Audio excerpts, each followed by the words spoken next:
if you're out in the forest or out, or this isn't really a forest, but if you're on the mountain, just like they were, and you saw a real Sasquatch, would you scream and yell? I'm gonna have to say this one is a fake. First of all, it seems like they're influenced by that last video that was taken in this area, and they thought, hey, we can make a better one with less snow.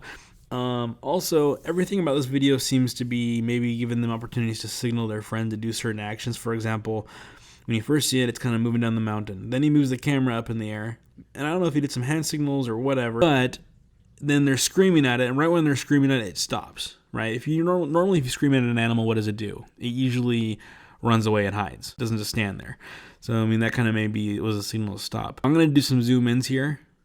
Probably right now, I'm gonna zoom in on this thing, show you a little bit of a closer up as far as the quality we can get of it.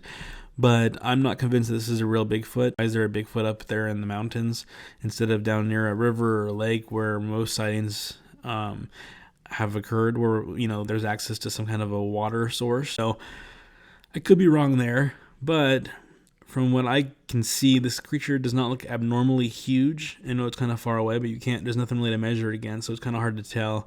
It could be real, but just through reactions, these guys don't seem like the brightest crew in the world.